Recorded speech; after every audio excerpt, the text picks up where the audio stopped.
Hi, I'm Mike Sibley, leader of the James Moore manufacturing team. I'm here with Kevin Golden, one of my partners and a member of the James Moore manufacturing team as well. We are really excited today. We are welcoming back Ed Marsh and Rick Kranz to the show. Ed is a business management consultant who has founded and operated several businesses. Today, as founder of Ed Marsh Consulting, he assists lower middle market industrial manufacturers with strategy and revenue growth. And just again, Ed's been on the show several times. We've got a great series of conversations around building out sales and development, marketing processes, the difference between marketing and sales, and how all that adds value. So some great sessions in the past, and then welcome Rick for the first time to our show. We're glad to have him, who's the director of the AI Marketing Automation Lab, which helps sales and marketing professionals build AI systems. He's a former Fortune 500 executive and has 15 plus years in marketing and agency experience. And I think maybe most importantly, part of that, as part of this show, Rick ran a manufacturing company for many years. So I think there's a lot of interesting insight having that perspective and then moving into marketing and AI that he'll bring to the show today. So as I mentioned, we're going to be talking about artificial intelligence and how it impacts you and adopting it. A few months back, we had a real general discussion with our technology solutions team, our HR and our digital team on overall bringing AI into your business. What does that mean from a policy standpoint? What does that mean from a security standpoint? And what sorts of benefits might you start thinking about it? So today we're digging a little bit deeper into this AI tool that can be out there. Everything we talk about is how do we add value to your business? And that's what we're going to focus on today and see how we can continue to, improve our operations, improve our marketing and sales development. So Ed Marsh, long introduction there, but welcome to the show. Appreciate having you guys on. Thank you. I love the conversations we have. I'm grateful for the opportunity to visit with you again. Yeah, thank you, Mike. Yeah, and Ed for inviting me. Absolutely. Looking forward. So, Rick, let's actually start with you. Okay. Your involvement in, I guess, this AI lab, this automation lab. Can you tell me, tell what that is, what it means, and how you're helping companies with this? Yeah. So over a year ago, when AI really started taking off, maybe 2 years ago, right? With ChatGPT and Perplexity and everything coming on board and generative AI, I saw an opportunity. I was in a bigger agency at the time. I had merged my company. And I just saw an opportunity where professional marketers and salespeople, they were kind of panicking, like didn't know what to do. What's the future going to hold for them? Like how to do this. And I was embracing it. And I approached my daughter, who has 15 years of marketing experience in running agencies and working in agencies. And I said, why don't we just get together and launch a community called the AI Marketing Automation Lab and help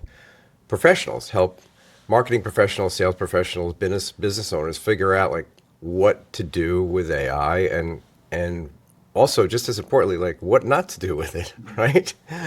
And so that's where we focus. We have a community of professionals, like Ed is part of the community, that we get together and we share ideas, we build systems together, and we help people figure out systems that they may need for their company. And that's one part of it. The other part of it is we actually design and implement custom systems for small to mid-sized businesses. AI. So what's an example? I'm just curious of what's an example of an AI solution or system that you've seen help an organization improve their overall process. Yeah. So one that we built for a laser manufacturer in Germany was a system that integrates with their CRM, and as leads come in, it would do research on each lead. So this particular system used 9 different AI agents on 3 different platforms to do the research, check the research, prepare sales ready note-taking documents for the sales team. So within about 5 minutes, the salesperson had a document that they could open up, and it had everything that aligned that company and that particular person with what they were selling, and it found ways and areas that they could have conversations in, including integrating some Sandler sales questions in there and things like that, because that was a technique to use it. So that is an example of one system that you could use in a sales process. But do you think they experienced better turn in terms of winning customers or responding to those leads? Well, what it does is it saves them a lot of time. So did they get more customers from it? No, I can't say, for certain. I haven't checked back with them after a few months to say we're getting more customers, but immediately the sales team was much happier. I mean, it's in some instances, it's really about taking, the dirty tasks off of your team. Right. And that's what a lot of people really want. You're just taking all that crazy work off of me. It's like, why do I have to? I got to research this now. Someone came in, now I got to research them. And usually you just do this really surface level research, right? You could go check their LinkedIn profile. You could look at the homepage on the website, and that's it. And then you got to call them. Right. But this does a deep research. So a lot of stuff with the AI. And we have conversations with people in the school. There's a lot of flashy and stuff that people want to do. I'm like, well, that's you could do that, but it's really not going to save you time, and your team may not like that. There was a recent study by Stanford. I don't know if you saw it, but it came out a few weeks ago, where they surveyed over 100 different industries and 1,500 people, and it turns out employees want AI, but they want AI to take the crappy tasks off their desk, right? They want it to do the work that they don't want to do, so they can focus on more creative and intelligent work. Yeah. And Rick, on that, just curious, because it like you said, it is a lab, so I'm assuming that's something where you're highly customizing according to that client, what their needs, what the specific tasks that they need that to do. Just out of curiosity, in that one in particular, what was the total time frame on, hey, they came to us and we found this opportunity with them, kind of understood what they had, what their needs were in that, to getting together, working to put together this customizable, all these agents and so forth, different platforms to say, okay, here you go. Here's now something that we can run that will accomplish and meet those needs that we had set out to. What is that time period? I know it varies from client to client, but I'm curious in that one in particular, what was that time frame look like? It was 5 days, and it would have been shorter, but everything they had was in German, and I don't speak German. So they were on HubSpot, and their HubSpot instance of HubSpot was in German.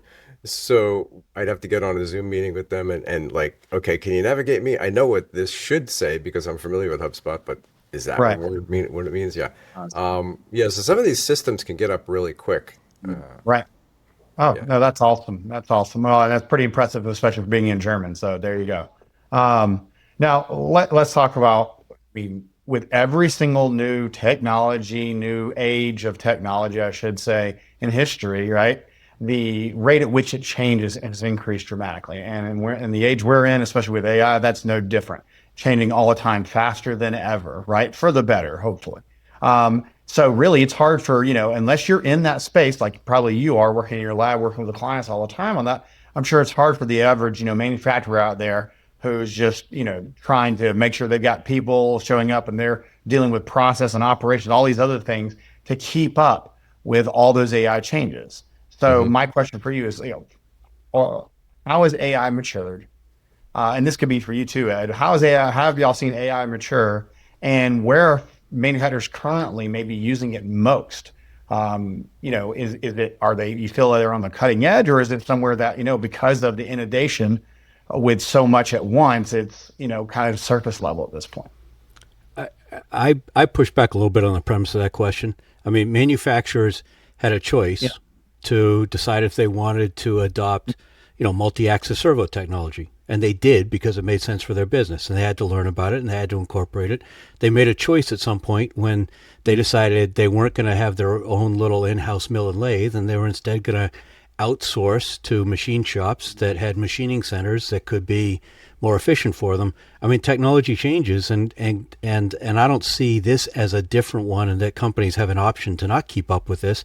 I think every company ought to have a KPI for their senior management team of ways in which they're experimenting with it and the impact that they're seeing with it. So every week when they come to a staff meeting, they ought to be essentially brainstorming and sharing notes on what they've done. I think that creates a culture where we're going to experiment with it.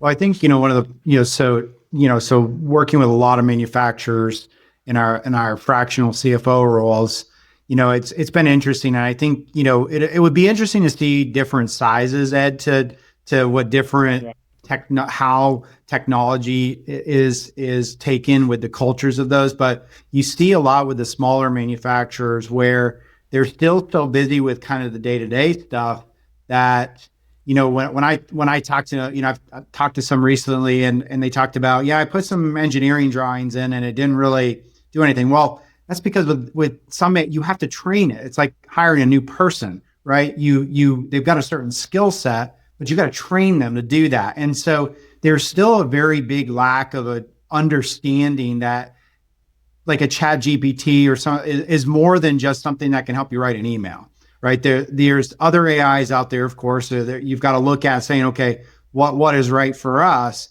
But, and you can even take this a step further and say, well, automation has been like the next big thing for a long time in manufacturing, right? We're going to automate. There's a lot of manufacturers that never automated and they're still very manual. So I think to some degree, I think size can play an influence into their ability to jump into AI and some of these newer technologies. Yeah.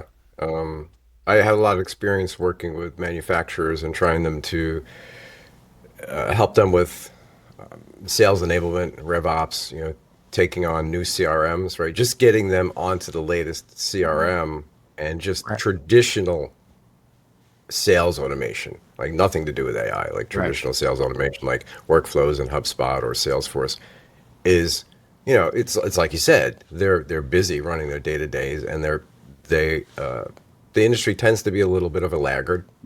But like Ed said, there's things that they're just going to have to adopt.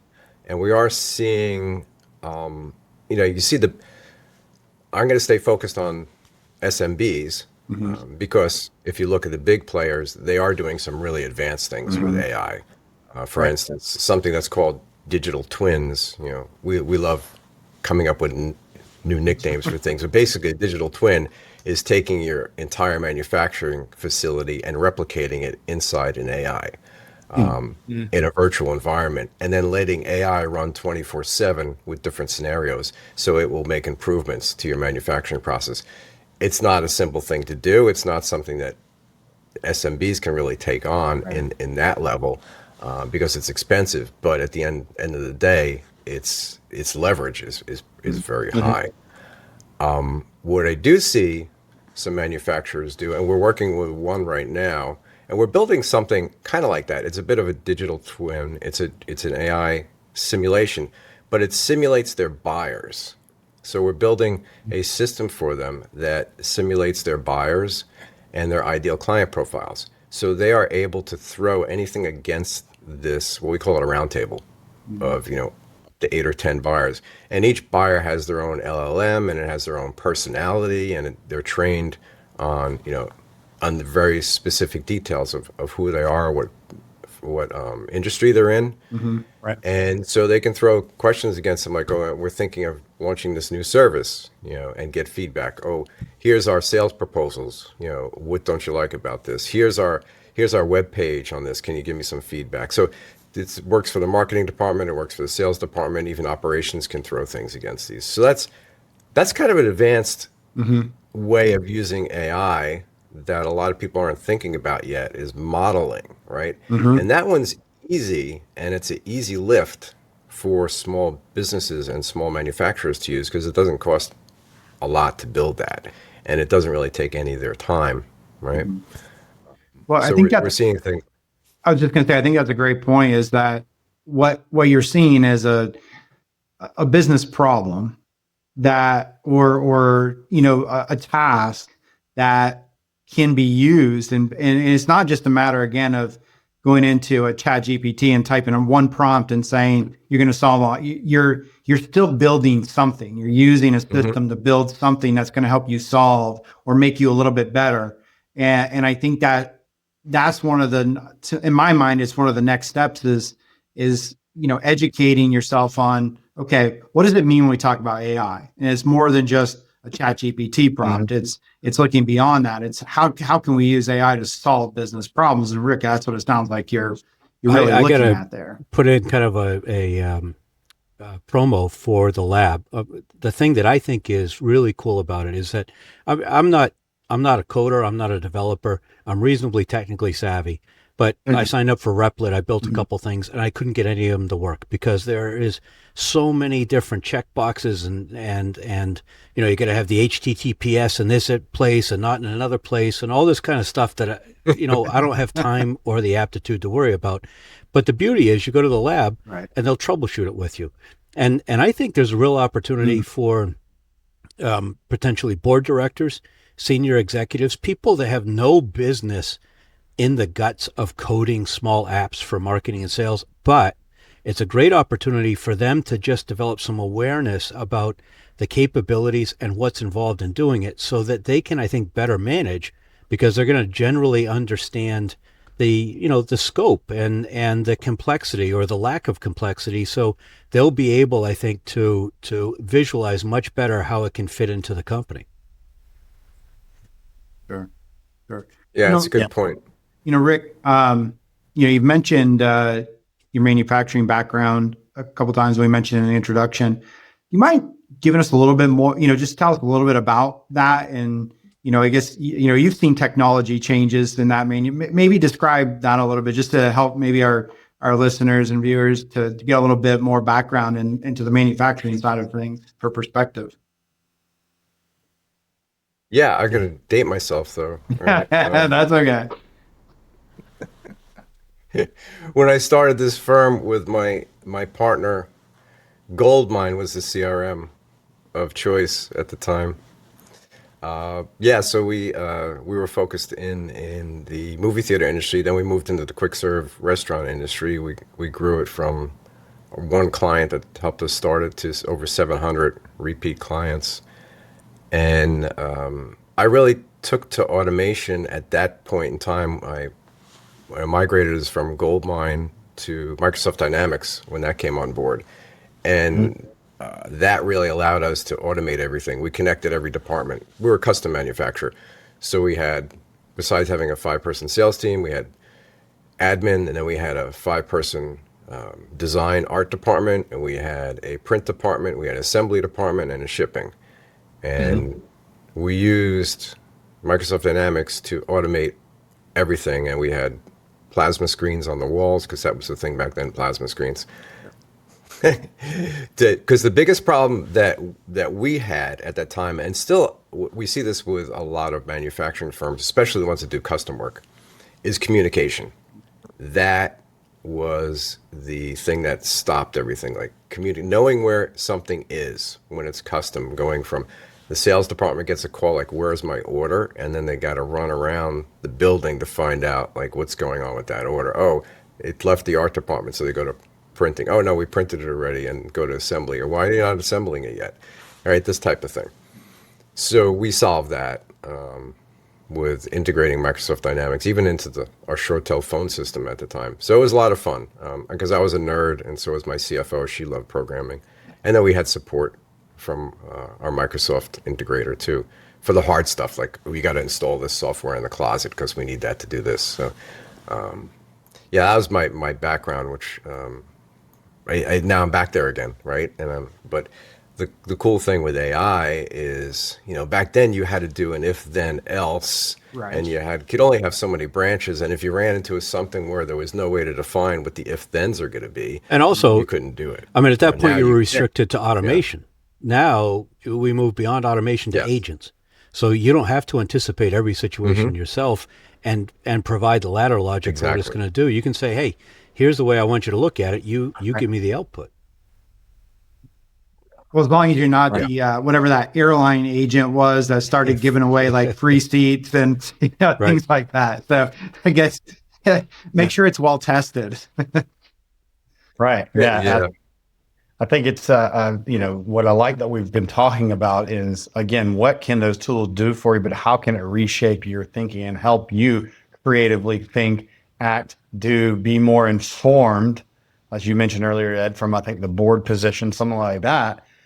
Just be more informed to know what questions to ask, what prompts to do, what scenarios to run into that then make you and your company better, right? So again, it's I think a lot of times people, when we say words AI, we think, okay, replace this with that. And while there's a lot of that, like the crappy tasks we talked about earlier, there's also a lot of parallel. Hey, help me run this business, be parallel to me, thinking a lot faster, a lot quicker, a lot more scenarios than what I can, and help me be better at predicting those and creatively thinking in that manner. And of course, a lot quicker. So, different way of thinking about it. So. It is. I think, one of the drawbacks I think AI has is all the hype around it. A lot of people and influential people overhype its abilities to be creative. I'm not talking about creative in the sense of its writing abilities, which are amazing, and its abilities to create graphics and videos, which is totally amazing. I'm talking about its creative thinking ability.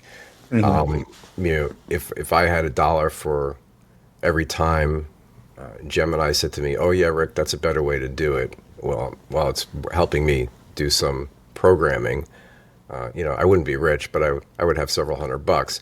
It's you need a human to think outside the box, because AI is going to think. It goes down a path and it gets stuck. It keeps trying to go down a path. You have to come in and say, no, we're not going to go down. We're just going to back up and we're going to go down this other path. And then like, oh yeah, that works. So I think people get frustrated because they hear that, oh, it's supposed to be so intelligent. And like you said, they throw the blueprints in there and they're like, oh, it gave me crap. Well, yeah, because it's not something that for a lot of things you can just jump in and get it done, especially when it comes to research, right? Right. But for advanced stuff where you want to run you want business ready applications and things that are going to work 100% of the time, you need someone that's been trained, that's been working with it, to understand how to train it or prompt it or put the guardrails. It's not an alternative for work. For people who think that it's the easy button, they want to be lazy and they want it to do their jobs and give them all the output. It becomes very evident very clearly. I ask a sales manager for a list of discovery call questions, and they say, "Oh yeah, I've got that," and they hand me a list, and clearly it's generated by AI. Okay, which ones did you come up with? Well, I gave it some ideas. Yeah, you can't. It's not going to do your job for you.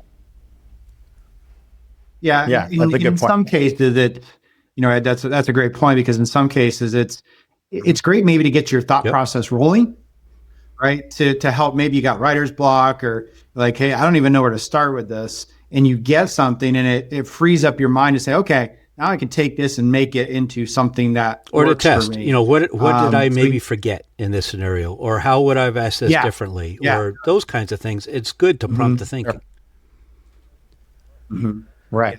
Well, and that's actually a perfect segue there. And we've spoke with you before. You focus a lot on, and Mike mentioned earlier, strategy and growth for manufacturers. Okay. So how have you seen, not AI, as we just said, not do your job, but help you improving that focus and helping you with your clients and folks you talk with, manufacturers you talk with, and doing that?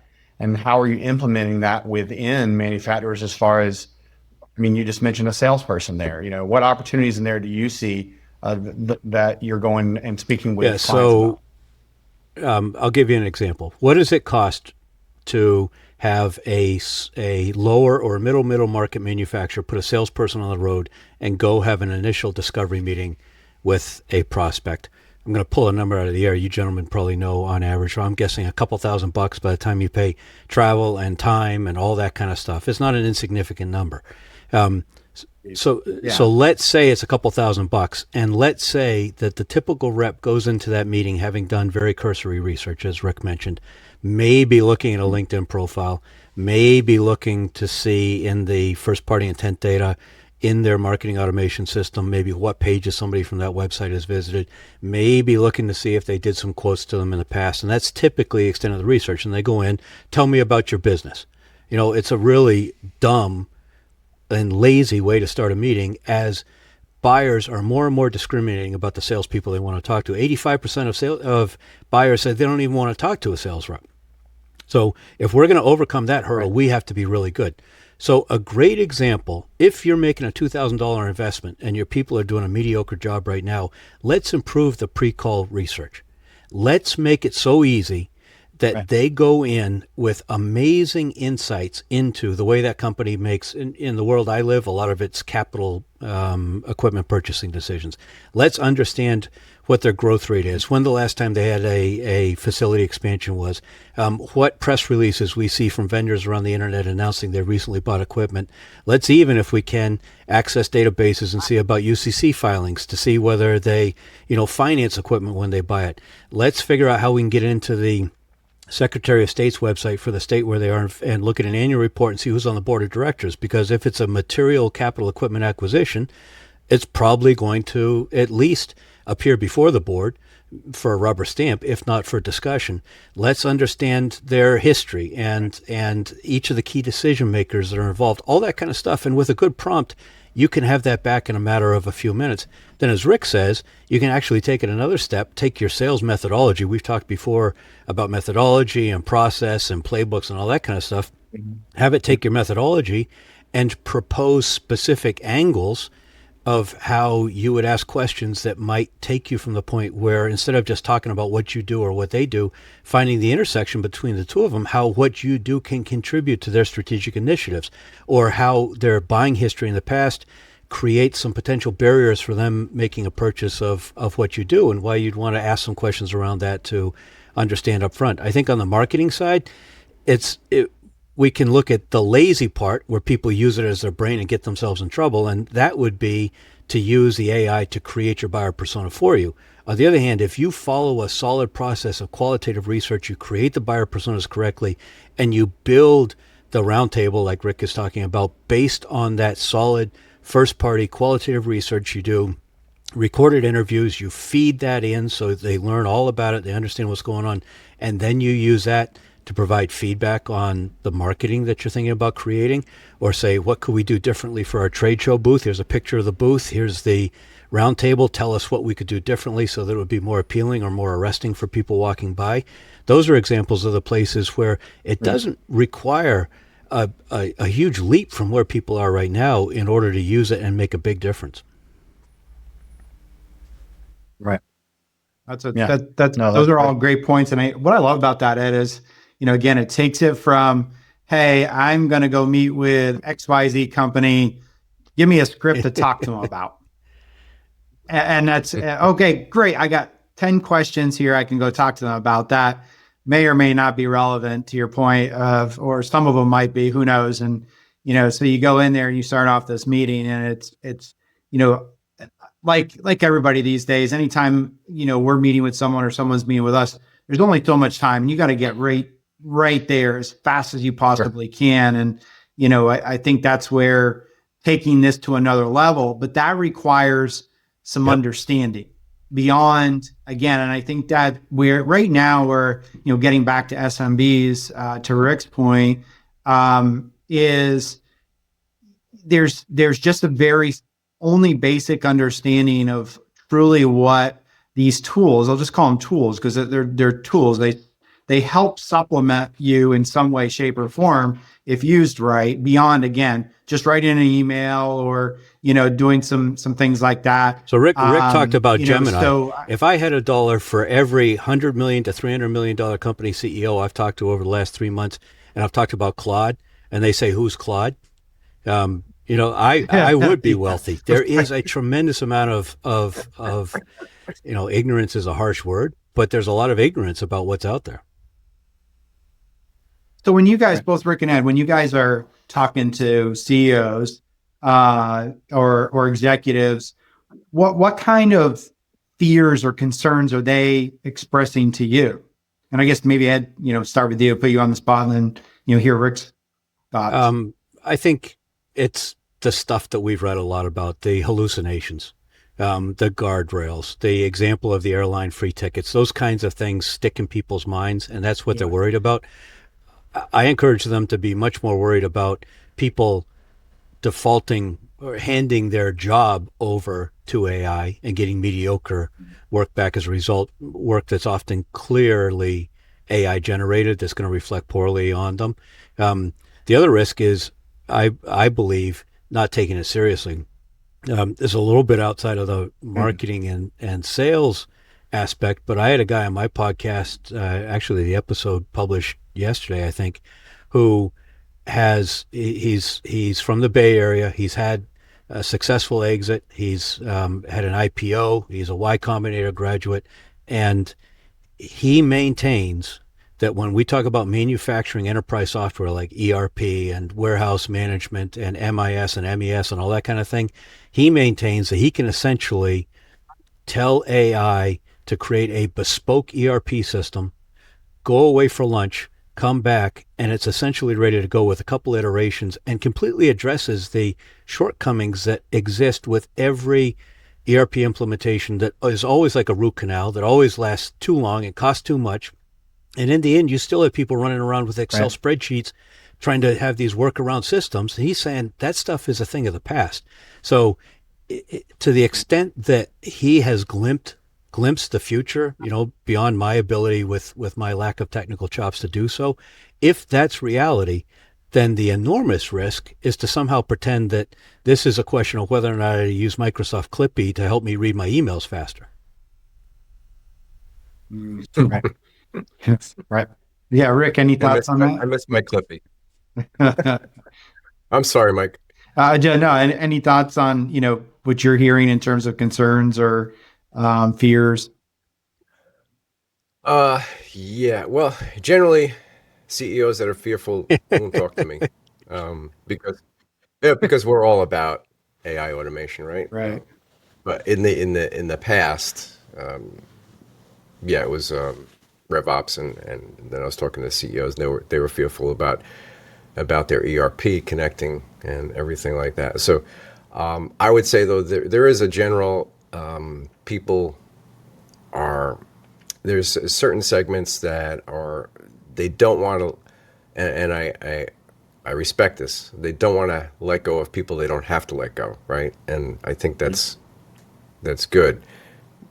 However, the AI is going to, and I see it happening with new companies, and I'm not going to call out the particular departments or roles, but with new companies, startups, they're not hiring for those positions anymore because AI can do the job in most cases better, that particular function. And so one of the things we do talk about, and my big concern is guardrails. So everything that we build has guardrails. I am totally, at this point in time, and my opinions change as new information surfaces, but right now I totally against connecting AI to any SaaS platform. So I'm not advise against connecting Anthropic to your Gmail or your calendar or your Slack, or connecting it to your CRM and stuff like that. And I'm not just singling out Anthropic. This comes for ChatGPT and Perplexity. There are ways to do that. I mean, we build AI assistants that can answer any question from any SaaS platform you have, but it has no access to these SaaS platforms. So we build in these guardrails where using traditional trusted automation systems to find the information and give it to the AI for analysis. And these are tools we build, right? And it's actually much more effective. So there's two parts to that. Why I don't like connecting. One is for security, because it's really not sure what's going to happen yet. Right. And two is just, it's mediocre results at best. If you're leaving it up to the AI to figure out where to find the data and what data it should extract before it does the analysis, you're going to get mediocre results versus using some human intelligence and saying, this is the exact data I want my AI to look at. When I ask my AI about my emails, I don't want it, I want it to look at this data. So, Right. yeah. Right. And so you Can I serve up suggest one more anonymous risk, data. Mike? So Yes. we're talking right Yeah. now about how we can use it internally in our manufacturing companies to make our sales and marketing more effective or more efficient. There's a huge risk that most companies, in my experience, are not thinking about, and that is how their buyers are moving as quickly as they can to use AI in the way they are changing the way they buy. And if we don't think about that realistically, then all of our internal focus on making our sales and marketing a little bit more efficient will be for naught, because I believe it's fundamentally changing the way that buyers research, compare vendors, identify vendors, make decisions about what they're going to do, how they're going to do it, and when they're going to do it. Yeah, no, I think that's a great point. And Rick, back to the guy, the last session that we did on AI a couple months back, we spoke a lot about developing policies, training, and data, keeping data specifically safe.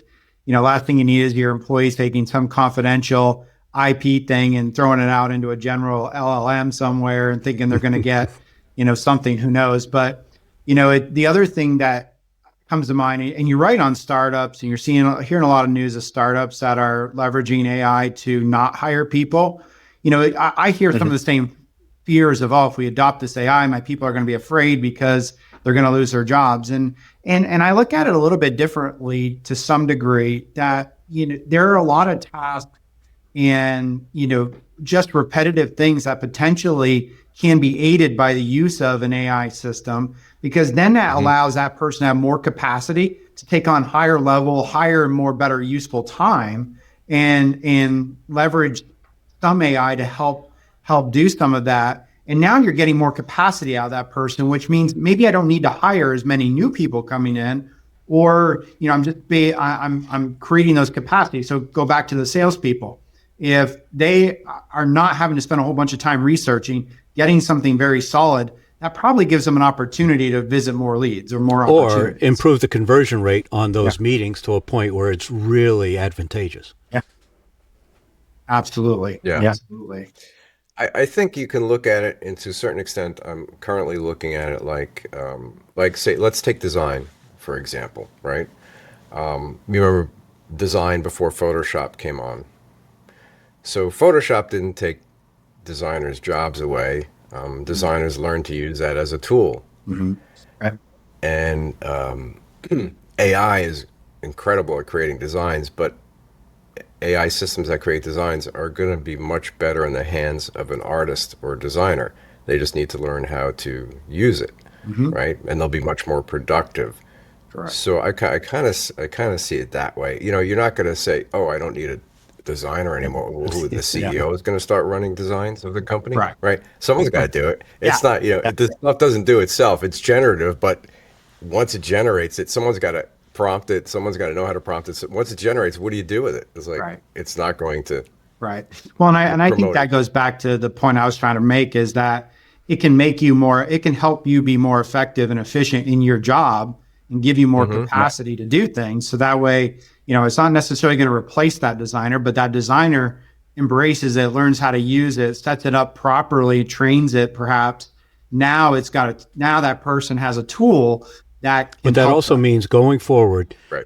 I believe it needs to be a criteria in hiring. So in other words, give me some examples of how you have creatively used these tools. Not are you open to it, can you learn it, whatever. But if I'm hiring new people, I want people who have demonstrated that they've got the aptitude, the open-mindedness, the creativity, the curiosity to embrace these tools and try to see how it can enhance what they're doing. Right. Well, and two, I think you've all hit on this. What else are you doing with that? So now we've got this tool that's helped us do X, Y, or Z, be more efficient, save time, not focus on the areas that are more higher and better use of time value.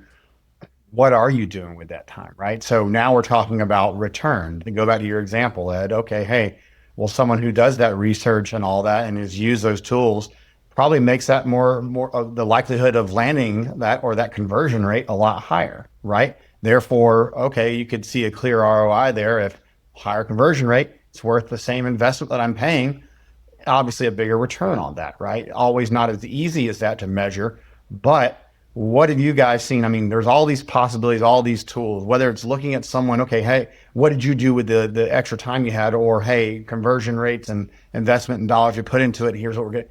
How have you seen that being measured, right? Because if you're going to improve on anything, you got to measure it first, right? So how have you seen that folks have used AI to measure how well it's working for them? You know, they're past the adoption, they're past the, hey, am I willing? And they're saying, hey, we're jumping in, we're going to use that tool. Now we're going to measure that. What are some of the best ways you've seen to do so kind of after we've adopted that to make sure it's doing what we think it's going to do, making us better and more effective and efficient, profitable, and so forth? Can I jump in, Rick? So I forget where Sure. I saw the research, but I saw research last week that said that I think it's a critical question you're asking, Kevin, because in most cases it's not making people more efficient. It's not boosting productivity. It's helping get tasks done faster. But for some reason, whether people then use that to go look at Instagram or, take a mental break and they're not concentrating as well, or I didn't see that there was a clear, cause identified. However, it's an important question to ask. It's cool, but is it actually paying off? Now, people can certainly go back and listen to some of our previous sessions in that example of researching before a discovery meeting.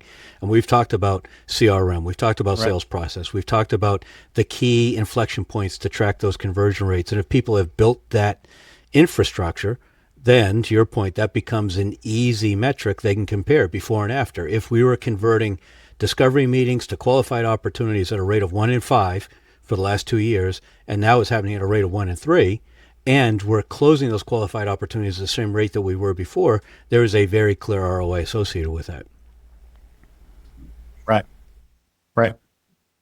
Yeah, Rick, you think, what are your thoughts on that? Ed, it's a great point, and I still think that comes back to: are you just dabbling in it, or are you really trying as an organization to understand it first, understand the business processes that it may be able to help with, and then take the right approach to using some of the AI tools? And there's a lot of them out there, and I think whether it's like Rick's lab or something of that nature, it does come back to building in that understanding.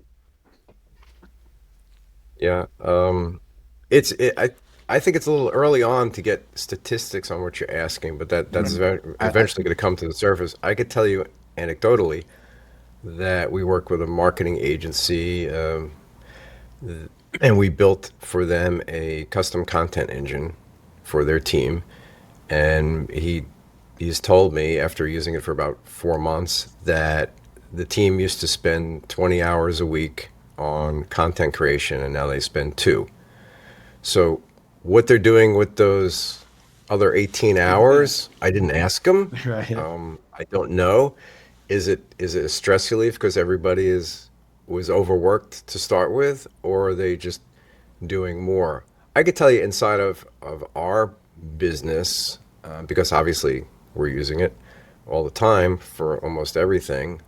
We're not going to lunch and we're not playing golf, but we are producing probably 30 times more, whatever you want to call it, output, any kind of output, than we could have before. Yeah. So, yeah, I think in some cases it can accelerate the amount of output you're getting, but the question is that output valuable? To your Is it point valuable about content creation, if that content's not working, if the material quality of the content is deteriorated, then there is no savings. On the other hand, maybe the content's better. So not only is it taking 10% of the time, but it's actually, producing 15% more results. It's a complex question. Mm-hmm. Yeah. In our case, we're building systems. So I'm building way more systems in a week than I could possibly ever build, because everything else is taken care of with AI. Sure. So yeah, it comes down to what do you do? What do you do with that time? Right. Everybody just go to the bar, There you go. I think it, Hopefully. well, and with that, going to the bar, the last piece of advice, we're getting pretty stretched on our time here, but I really appreciate the conversation today. I think there's a lot of good insights here, and I think it's going to be really, really fun to watch this evolve over time. I think we're really, there's just so much more development that's going to happen here, and as companies adopt it and get more creative, it's going to be a lot of fun. So, really appreciate Ed and Rick, you guys coming on and sharing your expertise with us. Well, thanks today. so much for hosting the conversation. Yeah. Thank you, Mike. Thank you, Kevin. All right. So once again, thank you. Appreciate you guys being on here. Of course, for all our listeners and viewers out there, we appreciate your time in going through this. And as always, if you have questions, thoughts, comments, reach out. We've got, with Rick and Ed, a couple of experts here on their various areas as they demonstrated today. So I appreciate all of you listening, and I hope you all have a great day. To learn more about James Moore and Company's manufacturing services, go to jmco.com. And don't forget to subscribe to our More on Manufacturing series to receive updates when new videos and podcasts are released. If you'd like to be a guest, or if there's a topic you'd like to see covered on a future episode, contact us on our website. You can also follow us on social media for more news as the landscape on manufacturing continues to rapidly evolve.